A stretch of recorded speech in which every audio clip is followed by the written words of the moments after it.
All right, everyone. Hello, I'm Rebecca. It's kind of strange not to be able to see you, but just if you want to turn your cameras on, feel free. Otherwise, the session that you are attending is called Emotional Intelligence Matters. And I'm going to give you a quick crash course in EQ. That's another way that emotional intelligence is often referred to as EQ. So when you hear me say that, it's emotional intelligence.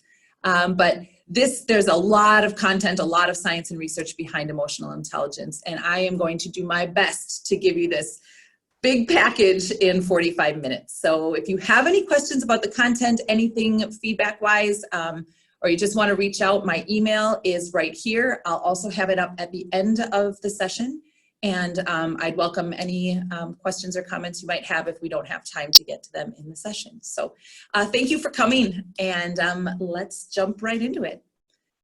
So what is emotional intelligence? The biggest thing to think about is it's about being effective. So everybody has emotional intelligence. It just depends at what level you have it at. And that's where we're going to go through what those different areas are today and help you with some strategies that might allow you to enhance some areas that you may not be so strong in. So emotional intelligence, the definition of emotional intelligence, or one of them, it can be easily remembered by the acronym RUM, R-U-M, because the recognize, understand, and manage are the key points. So emotional intelligence is, as it says, your ability to recognize and understand emotions and your skill at using this awareness to manage yourself and your relationship with others. So it's a lot of you, your, because emotional intelligence is part of your whole person. All right, so people with a high degree of emotional intelligence know, they know what they're feeling, they know what their emotions mean, and they know how their emotions can affect other people. All right, people are able to stay in control of their emotions if they have a high level of emotional intelligence, and they're also capable of building stronger relationships and advance further, both personally and professionally, which is why this is great content for a conference like this, because it helps you not only professionally, but also personally, and loops into all areas of every industry. And so just humor me for a minute and cross your arms. So I'm trusting that you're just crossing your arms like this in front of you. Hopefully you can see me. And then do it the other way. So switch hands and do it the other way. Okay, for some of you that probably was easy. For some of you it was probably challenging, and if you were like me the first time I did it, I was like, did I even change them? Did I even do it different? And so I have you do that because that's EQ. EQ is that position A is your natural one, the one you fell right into. Position B is that second way. It feels a little weird, it feels a little uncomfortable. You can do it. It's easier for some, harder for others. And that's EQ. And the more you practice it and the more you think about it, the easier it becomes, all right? So when you hear me say position A or position B, it's your comfortable position A and your a little more work position B because you haven't practiced it, all right? EQ is just like that. You've got to practice it to have it be more comfortable. So where did it start? Emotional intelligence really started by two people, Peter Salvery and John D. Mayer. They really are the ones who coined the term emotional intelligence in 1990. And then from there, Daniel Goleman, which is a name you will hear a ton about when you think emotional intelligence or do any research on it, he was really the guy who took what Peter and John had been doing, and then he created and started writing books and started really getting behind and sharing content about emotional intelligence. And so that's really where, you know, a lot of it started to get a lot of hype and interest. And so what happens here is, and if you looked, actually, let me put this in there. I did attach two documents to this session. One is the case for EQ. We don't have time to get through everything today about why it's important, why organizations find it a great quality for people to have. But you can read that handout. It's just a one-pager, gives you a little information. And there's also a handbook that you can look at to help you start to identify where you are in these areas, okay? So taking a look at the whole person. You've got IQ, EQ, personality, character, traits, all of these different pieces of a person. And the goal of every organization is to establish this high-performing culture, right? They want people to come in and enjoy their job, enjoy coming to work, flourish while they're here, and do great things for the organization. And so in order to do that, you have to be reaching the whole person, all parts of them, not just the IQ. Do they have the skills or the personality? You know, are they able to do the job because they have to interact or not interact? But how they interact with other people and manage themselves are that extra little piece. All right, so IQ, let's break them down one by one. IQ is really our innate ability to learn, okay, and to synthesize information. So your IQ is the same at age 7 as it is at age 67 in relation to your like-aged peers. All right, you need a certain level of intelligence, of course, to function in life, to be able to do your job effectively. That's all true. And in the early 2000s, though, organizations began to realize that just having a high IQ really isn't an effective measure, or it is an effective measure of cognitive ability. So it is effective if you're measuring cognitive ability, but it is not effective if you are looking at your ability to meet your needs, the needs of the company, and motivating other people. That was the element that was missing. And we're going to get to the EQ piece of that. But let's look at personality too. Personality is really the who are we? Okay, it's built by our characteristics, our qualities, what we grew up with, what our family kind of brought to us as we grew up. Our personality styles, they're generally pretty stable by our 20s, all right, based on the experiences that we've had. Think of like if you're an introvert or an extrovert. Those are things that are just part of you, okay? Now, personality, it really isn't a strong predictor of job performance because you can learn how to be effective in different places, but it's still a piece of that puzzle, okay? It's really it answers the question of how comfortable are you in certain situations? That your personality can help answer that question. And then you have EQ. And EQ is really your ability to identify and manage your emotions, which I've said a handful of times, and the emotions of other people. It is that extra component that gets to the deeper layers of a person. So it's that empathy piece of it, active listening, effective communication, all of these things that every industry, every level of employee needs in order to really be effective in their roles. And so here are a few stats just to share with you very quickly. When we're looking at these EQ facts, 90% of top performers have high EQ. So if you think of the organization you work in, and EQ, we can talk about a whole nother segment of EQ in personal lives. We're focusing more on that professional part today. But 90% of top performers have high EQ, okay? And that's because they know how to motivate other people. They know how to be aware of what triggers them and what motivates them, and they're able to manage those relationships to have those positive outcomes. EQ is responsible, this middle section, for 58% of your job performance. So sure, you need IQ, you need the skills to do your job, to complete the task, let's say, to finish the project, absolutely. But you also need all of those other elements, the communication, the empathy, the listening, the being patient, the handling your moods. All of those other elements are absolutely required to have high job performance. And then this final stat, $29,000, that's what they're saying people with high IQ make, $29,000 more annually than their low EQ counterparts. And now this information and these stats I got from Talent Smart, which is an industry leader in emotional intelligence. So you can go to talentsmart.com, and I have a reference slide at the end too that'll share all this stuff. But you can go to talentsmart.com and see this very same information. And so when you think about it, when you hear about it, you're like, whoa, I need to know about this stuff, right? At least that's the way that I felt about it. And ever since I've been hooked on it. So let's keep going. If we want to break it down, there are two main competencies within EQ. All right. And in those, there are subcategories. So we're going to take a look at each one individually, and then we're going to identify strategies that'll help you boost, just very basic strategies that'll help you boost your skills in each of those areas. So here they are. We've got the personal competencies are self-awareness and self-management, and then the social competencies are social awareness and relationship management. And so sometimes people find that they're stronger in one competency over the other. So if any of you have taken an EQ assessment before, maybe you went online knowing this session would be here and you did a quick free assessment, you can find them online, and you know how you land on some of these areas. Some people might find, hey, I'm really good with my personal competencies. My self-awareness and my self-management, I've pretty much got it. But I need to do a lot of work with my social competencies. I'm not very good in these social situations or with relationships. Or you might find yourself landing on, hey, I'm great with awareness. I know my self-awareness really good. I know social awareness very good. But managing that stuff is a little more complicated for me, or the other way around. Okay, so there's a whole lot of different breakdowns that can happen with this. Now, we don't have time to take an appraisal today, but like I said, you can find some online, and I encourage you to do that if you haven't, because it's interesting information to see, and it'll definitely give you some good insight into things you can work on.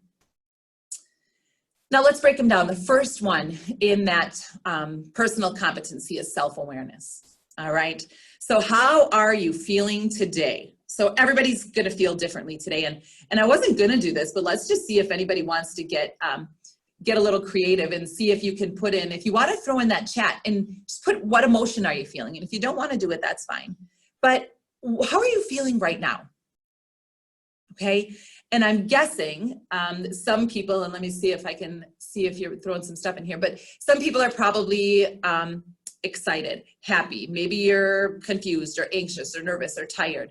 It doesn't matter what that emotion is that you're feeling right now. The point I want to bring to you is that we're all sitting together on this call. We're all talking about EQ, same time, maybe not same time of day, but same moment if we're in different time zones. I guess I'm not sure on that. But we can be in the same exact place, doing the same exact thing, and feeling a different way, which is why EQ is so important, that we start to recognize those emotions and those feelings of people. So being self-aware is your ability to accurately recognize and understand your emotions, okay? This includes knowing your strengths, your general tendencies for responding to different people in different situations, and how your emotions influence your behavior. So how I act with one person may be different than how I act with another person. And if I'm aware of that, if I know that, that's being self-aware. Now, if I manage my relationship with this one person better than I manage my relationship with this other person, that might be an indicator of low self-management, because I might know how my relationship needs to be, and I can't manage myself in order to make that an effective relationship. And we'll dig a little bit more into management in just a moment. But self-awareness is that foundation for all other EQ skills. You need to have self-awareness before you can start to build further into that. Now, it doesn't mean if you take an assessment that if you're low in self-awareness, you're doomed, you're never going to get anywhere in EQ. That's not it at all. But once you have a strong sense of self-awareness, it's much easier and natural to be building on those other areas. So you need to be aware of your defaults. Remember that position A? Whatever you did on position A, that's your default of your arm folding. Think about your default in situations and interactions. It's what you do without thinking. And you also need to be aware of your triggers. That self-awareness, what sets you off. Does something always make you nervous? Does something always make you excited? Those are triggers. Do you know somebody you work with who, if you know you've got to meet with them or talk with them, you're like, oh man, that's a trigger. Okay, it's being aware of what those things are, because once we're aware of them, we can learn how to manage them to our benefit and to the benefit of the other person. And hopefully you can start to connect these dots, why employers want people with high EQ and why people with a high EQ are shown in the studies to outperform those with lower EQ. Okay. So for self-awareness, there are just 4 short, brief things you can do to get you started on building self-awareness. Keeping a journal, starting to write down how you act in situations, not how you wanted to act maybe. You could include that, but write down how you actually did act. That's going to help you start to see those triggers, where you're at your best and where you might be at your not so attractive self. Asking for feedback from people. Find out, how do you act in these situations? What are things like? All right, because, I always say, if you don't know the good and the bad, you don't grow. You want to know those things, becoming more self-aware. And then don't be fooled by your moods. And so what this means is, if you get in a bad mood, everybody's entitled to them. Everybody's entitled to get frustrated and mad and all that, and that's fine. But what we want you to do is notice that mood. Notice what's happening, take a minute, and then remind yourself, hey, this is affecting my day in these ways, or this is affecting me in these ways. And then you have to think back and say, what brought this mood on?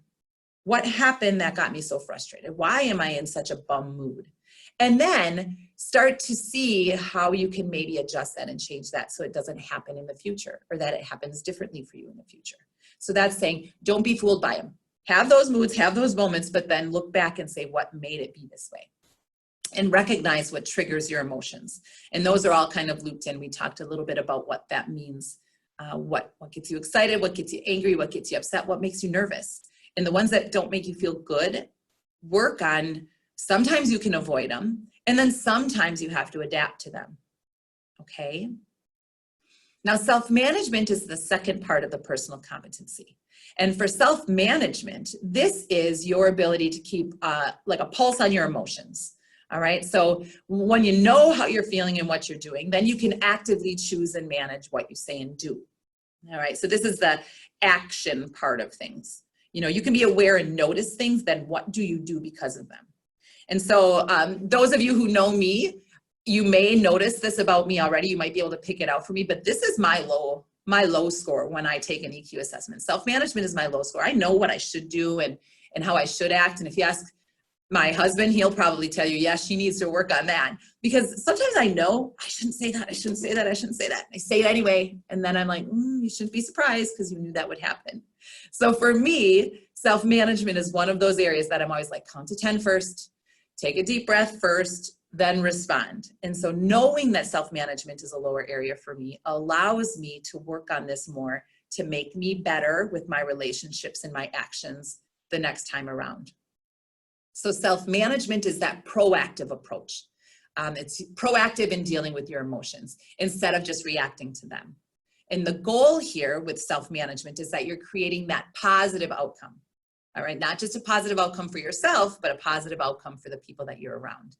And this is all brain stuff. So in the beginning, I talked about IQ, personality, EQ. The cool thing about EQ is you can learn it. It is learned. It is not stuck with you and it never changes. And why it's learned is the brain. Okay, so I'm going to give you a quick crash course in brain function. So EQ bridges the gap that happens in your brain. And so what happens is if you want to get stronger in self-management, you have to understand how this brain works, and I'll tell you why. The spinal cord here, what happens is some trigger event stirs up an emotion, okay? So it's something we see, feel, hear, touch, taste. One of our senses gets stimulated, and it comes in through our spinal cord and it enters our brain at that point, the back low part of our brain. Then it hits the limbic system, and that's our feeling part of our brain. So right away, our emotions are triggered. We feel things first. It is just the way our brain is. It works. It's just the way it works. So we feel first, and then what we hope happens is that that trigger hits our emotion. And what we hope happens is that it gets to the front of our brain where we think, that rational part of our brain that does the thinking. All right. And sometimes, like the story I told, my self-management, sometimes I just go right to that emotion and I just don't get to the thinking part until after it happens. So building your self-management has to help you do that two-way communication. And so what that looks like right here, this is EQ. EQ helps that two-way communication between your feeling part of your brain, that emotion limbic part, and your rational part of your brain, that frontal lobes of your brain. It's that balancing out, that centering of your thoughts. You have to be more intentional and deliberate in our responses when we're letting EQ do its work. And that, once again, leads to those favorable responses. Okay. So for self-management, here are a few quick strategies that can help you with your self-management. Take a deep breath.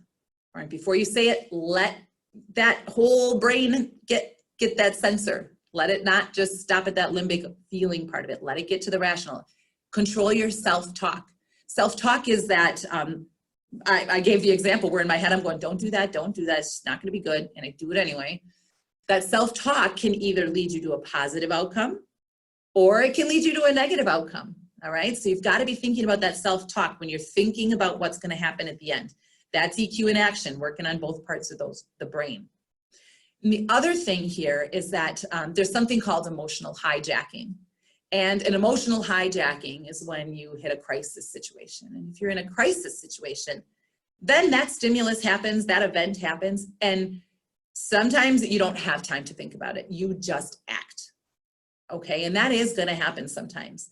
But the position A, position B, how you practice things, if you're thinking about things and how you want to act, can help you land on a positive result from those emotional hijackings, as opposed to something that might be more negative. Okay, it's all about practicing these skills and thinking about how they can work together. And then revisit your schedule is another self-management tip. And what this means is taking care of yourself. Make sure you get good sleep. Put a mental recharge in your schedule. You know, everybody's lives got all, you know, shooken up and all different. So we're probably getting used to new schedules now and new routines. And that's okay. Take time for that. And then, you know, sleep on it is another strategy of self-management. You know, if you get an email or you have a project, you have something and you're feeling your emotions well up about it, if you can afford the time to do it, sleep on responding, sleep on finishing that project. You know, we can't always do that, but if you can, if the situation affords you to do that, sleep on it and start fresh the next day and see if that helps you. All right. It's just allowing your brain to do more of that whole thinking before you react. And then sharing your goals. And the point here is that if you share your goals about things, it's just that accountability piece. It's going to let other people help you work towards your goals, which is going to make you more successful in the end. Because if you're low in self-management, you're obviously having trouble with that execution part. So having an accountability partner is going to help you. All right, so those two wrap up the personal competencies. And then when we jump over to the social competencies, this first one is going to be social awareness. So just like self-awareness, we have social awareness. And on this area, this is our ability to observe and recognize and understand the emotions, the moods, and the tendencies of other people. Now, sometimes this is easier done if you're face-to-face with people and if you can see them and if you're interacting with them in the same environment. And sometimes we're finding ourselves more so now being socially aware electronically and through meetings like this.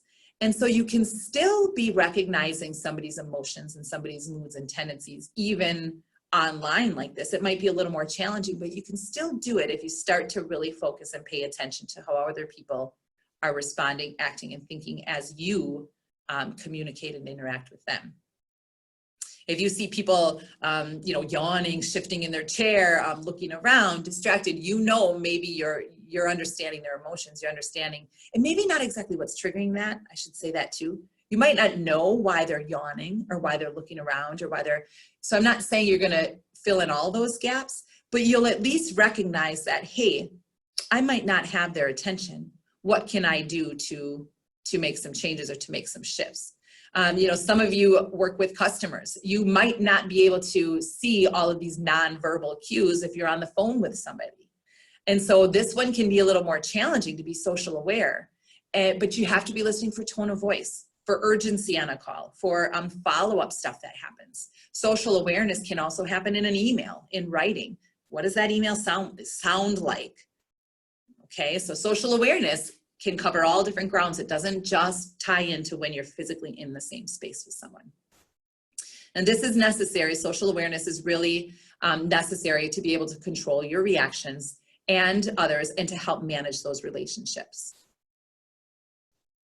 Okay, so a couple strategies for social awareness. Notice others and their perspectives. So when we started in talking about self-awareness, you said, think about your emotions. Okay, everybody, you know, probably put something different or thought about something different, maybe a couple overlaps, but that's the same with perspectives. Your perspective on something is going to be different than somebody else's perspective, likely. And so you have to notice other people and notice and respect other people's perspectives. That's a social awareness strategy. Immersing yourself in a new environment. If you always go to the same places, if you always hang out with the same people, if you always engage in the same activities, you're limiting yourself to how aware you are to something. So immerse yourself in new conversations with new people. This is my first time at the conference, so I tell myself I am working on my social awareness because I am immersing myself in a new environment.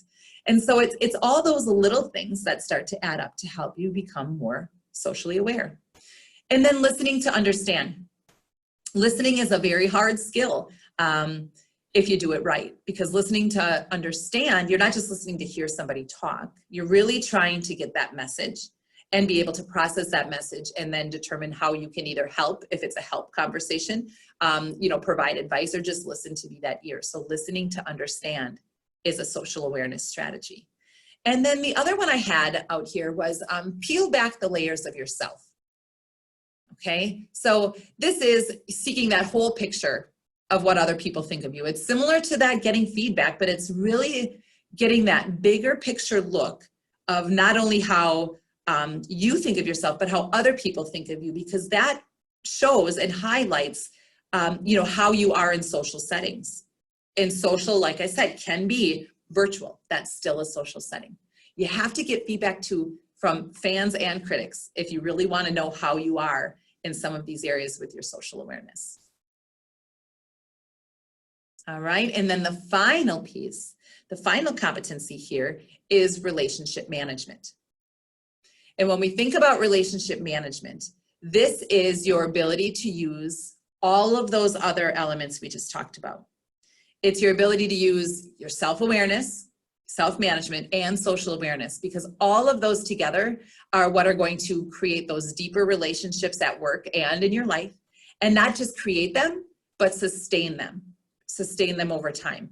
We talked about that empathy piece of it, all right? That communication, the listening, all of those qualities of EQ are part of that relationship. All right, so there's an activity that goes along with relationship management. And, we don't have a ton of time to do this, but I do want to talk you through what this is like. And if you want to jot it down, I encourage you to do this. So if you have a pen and paper, or if you have, if you can do it electronically, but what you do is you just draw a circle. Okay, and in that circle, you write the word me. Okay, so you have me in the middle of that circle. And then you just draw like spokes on a wheel with other circles, and you start to build this diagram of people that you network with. Okay, so you're in the center, and then you've got these lines that attach, and it's, the people that you work with, maybe your direct colleagues, maybe your boss, maybe there's some customers you work directly with. Maybe it's, something outside of your building, vendors you might have that you interact with, or, different people in a different company who do the same type of job that you do might be in your professional network. And some of these circles might be not connected to you, but on the peripheral. And those might be a former boss, maybe the CEO or the president or a VP who is still connected to your professional network, but maybe you don't have such close direct contact with all the time. They're still part of your network. And then it might also be like a mentor could be either connected to you. If it's a past mentor, they'd be on that peripheral. All right, so if you went through and are thinking about this activity, yourself in the middle, all of these people connected to you that you work closely with, and then these people on the peripheral that are still in your network, but maybe not directly as close.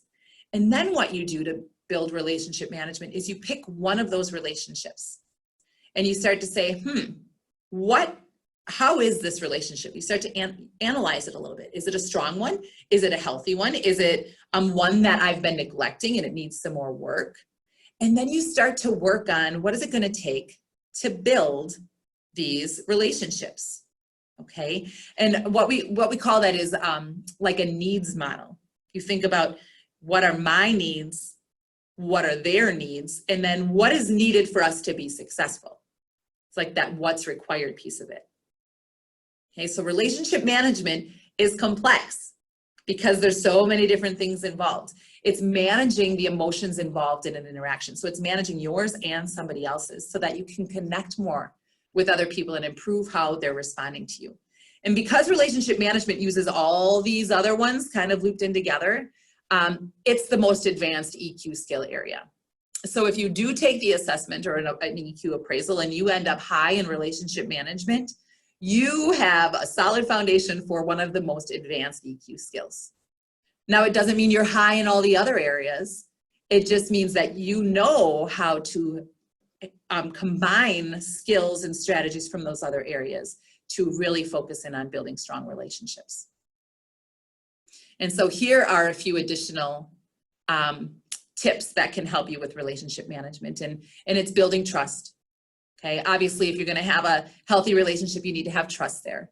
Having critical conversations, so not just the easy ones. If you're having trouble with somebody, if you feel that something's missing in that relationship, but it's one that's either necessary or it's one that you want, you have to have those conversations to get past that. And then be curious and accepting to new ideas. See how they kind of overlap a little bit? Understanding somebody else's perspective was the social awareness. If you think about it, you've got to be aware and curious about different people's points of views and be open to new ideas. A lot of you in the jobs that you do and in the roles that you have, you're probably getting new ideas and new creative ways that are either coming up from your thinking or somebody else coming up with that thinking for you. And you have to be able to do that, to be able to adjust and think in different ways. And then once again, like I talked, this overlap happens again, that welcoming feedback and allowing the feedback. Because it's that back and forth. I care about you, you care about me, and we want to get better at some of these. So when we think about engineers and EQ, the IT world and EQ, like I said, it ties in for everyone across all organizations, all industries, and all levels of people, and even all personal lives. But this awareness of how you adapt to change, the ability to control your self-talk, these are really the personal competency areas. Okay, you know, if you think about technology years ago, it was more common that somebody was an expert in something. They were an expert in a certain area. You know, they had a preference and they worked on, you know, this one thing. Those jobs still exist. But engineering roles now, the world of technology now, has changed so drastically that the expectations of continued growth, continual growth and development, staying current with the new systems, with the new things that are coming out, new frameworks, new libraries, new words in development and programming in IT that I don't even know. You know, it's happening and it's fast and it's constantly changing. And so being able to recognize how you handle that, how you respond to these changes and your triggers and your tendencies, that's that awareness piece of it. And then that management piece of it is, you know, when you're hitting times where you get frustrated and stuck on a project or frustrated and stuck in a conversation, that's your management piece of it. How do you handle that? What's your self-talk? Do you take that deep breath and count to 10? Do you have another strategy that you use? You know, and we always say too, when you're thinking about your self-talk, the best thing to do is come up with a simple, short mantra that's positive. Because just say it over and over in your head. You know, mine might say, be calm, be calm, be calm, or don't say it, don't say it, don't say it. If I'm managing my self-management piece of it, it's working that brain balance. It's giving that trigger time to hit your emotion, the feeling, but get to the rational thinking, buying time. And then when we think of the last two, the personal or the social competencies, these are really thinking about that social awareness, focusing on your communication skills, those soft skills, all right? Learning new skills and problem solving, they're not the only thing. So we've got to be thinking about attitudes, influence. We have to be thinking about managing all these different areas and also recognizing that you can change the mood of a room, okay? If you walk into a room and you're, you know, excited or you're sad or you're distracted, that can change the mood of a room. And maybe you're not the one changing the mood of the room, but you notice when somebody else walks in a room and is changing the feeling. Okay, you can notice that. How much you pay attention to it, that depends on your level of EQ. And how much you care about it, also your level of EQ. So you have to be aware of all of the different elements in the room, and you are included in that formula. And then the relationship management, the building the connections. This is managing those emotions, all right? How to improve how you interact and how people respond to you. This is that tough part, that needs assessment, okay? So, you know, I said it really quickly, your needs, my needs, and what's required of us to get our preferred results. But if you think about it, think about maybe a project that you're currently working on. Something that you're currently working on or something that is upcoming. And if you're struggling going, I don't know, maybe something in your personal life would be easier to come up with, something that you're juggling with and trying to sort out there. But what you do is you think about these three little pockets. What are your needs? So what do you need to have in order to, let's take a work example, if it's a project. Your needs might be to get the project done, to get it done on time. Maybe your needs, you need to do some additional research, some additional digging, you need to do some networking, whatever it is that you need to get that project done. And then you look at that other person who's, you know, this is that relationship building. So what are that other person's needs? And maybe the situation is a customer. What does that customer need? Okay, well, that customer needs to be able to do X, Y, and Z. The customer needs to be able to do it easily. And this morning's keynote, you know, accessibility. So what are the needs there? Be thinking about all of those different needs that that other half has. And then from there, when you look at both of those elements, you can say, okay, now when we put it together, what is required to meet both of our needs? What's required? I got to get the job done and I got to do this, this, and this, but they need this, this, and this. So we've got to find that overlap and that bridge to be able to build these connections. All right. Becoming aware of all these different things and how we gather that information is all, once again, pulling in more than just the IQ personality. It's pulling in that EQ, that extra level of relationship building, thinking, managing, controlling emotions. So EQ, IQ, personality, characteristics, all of them are necessary and all of them are important. Just if this is the first you're hearing of the EQ, I hope that you take some time to dig into it a little bit more to see what you might be missing. So an EQ action plan. Once you go through a process and you know where you are, strengths or weaknesses wise, you create an EQ action plan. Okay. And so I ran you through a couple really quick things, the networking web, where you've got yourself in the middle and you've got all your network people. I just talked you through a needs assessment where you've got your needs, my needs, and what's required to build those relationships. Those are specific activities or strategies to use to build certain areas of EQ. But if you want to look at your whole EQ hygiene, create an action plan. Okay, and what that could look like is something like you see on the screen where you've got your area of EQ that you want to be thinking about working on. And that is either your self-awareness, your self-management, your social awareness, or your relationship management. Which area do you want to work on? And then identify one or two strategies. You might even want to pick 3. And if you go online, you can Google, you can whatever search you guys want to use and look up EQ strategies for self-management. EQ strategies for relationship, whatever, and you are going to get a whole list of things. And look at which ones either are like, oh yeah, I can do that. I can pay attention to that and add that on there. And I also encourage you to try one that you're like, ooh, that would be very hard for me. I encourage you to throw those in there, all right, as strategies that you're going to work on. And then what you do is you focus on those strategies for a month. Give it a month to really be intentional about the way that you act and catch yourself when you stumble. All right. One true thing about EQ, there's a lot of true things about it, but another true thing about EQ is expect setbacks. All right. It is not something that's just going to turn on and be super easy for you because it's that position B. It's that a little bit uncomfortable. All right. It's like learning a second language. Think about it that way if it's easier. If you're learning a second language in the beginning, you might get 1 or 2 things and you're like, yeah, that's good. But the harder phrasing or the conversation might be that next level that's like, ooh, that one's kind of uncomfortable. That's the one I was just saying. Pick a strategy that's a little uncomfortable. Because once you keep practicing it, all of a sudden it becomes as fluent as your first language. And sometimes you may find that that needs to be your default language as opposed to the one that you started with. Okay, that's like EQ. It's figuring out, hey, what are my initial tendencies? What are my defaults? And am I proud of those? Or do I want it to be something else? And creating these action plans and being intentional about learning them are going to help you get there. And the final piece I'd like to say about an action plan is to have a mentor. If you can get an EQ mentor, that is going to help you immensely because you're able to talk about what you're doing. It's going to help you stay accountable, help you stay on the track of growth. All right. And so there's a handful of people on the call today. There's a handful of people that you work with, your social life, personal life.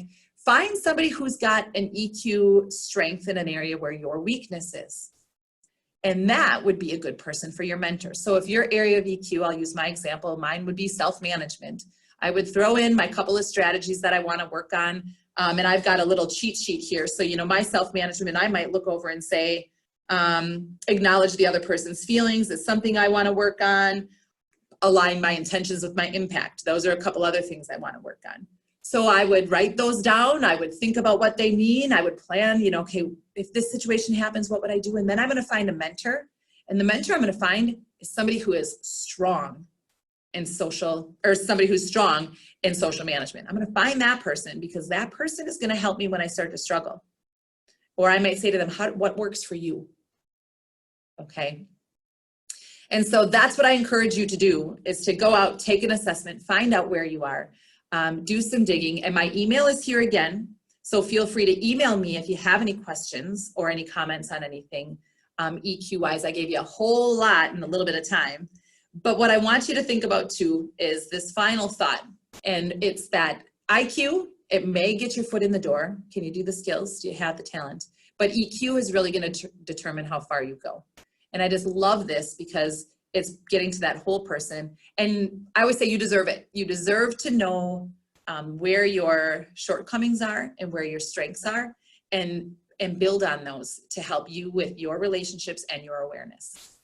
And so I have, like I said, a slide with some of these references on them. This handbook is the one that I attached as like an attachment that you could access ahead of the session. But that handbook will give you, it'll break it down into each of those different areas and give you a great jump off point if you're interested in digging more into EQ. So from there, there's a few minutes left. If anybody does have any questions, I will stop sharing my screen and then I'll open it up in case anybody has any questions that they want to ask. Any thoughts, questions? Go ahead. Actually, one thing you mentioned about being open to new ideas, but what if the idea is abhorrent in some way, like say for example, if it's clearly racist? Good question. Is this Heather? Yes, it is. Yep, that's a great question. And I didn't dig into all of these different elements. When I was talking about that networking with the me and all these different people, these relationships, that was making you start to look at all these different relationships you have. If you have something like that and you just don't agree, there are definitely relationships and situations that we just have to just say, this isn't one that's healthy for me. This isn't something that I want to take part in, that I want to be around, and that's going to happen. And part of your self-awareness is knowing that, like, nope, that's my trigger event of not healthy. And then that manage piece of it, that self-management piece of it, to say, how do I manage my emotions to be able to, and I mean, this loops all of them in, how do I manage my emotions and my actions so that I can be socially aware of how this other person may react to me, relationship management, how this other person may act to me, and make intentional steps to sever that relationship or to get away from it. So you can't, you're not going to be able to please everybody, to make everybody happy and to see eye to eye all the time. And it's being aware enough to recognize those situations and the management of it to be able to break that off in a healthy way. So I hope that answers. Thank you for the question. Anybody else?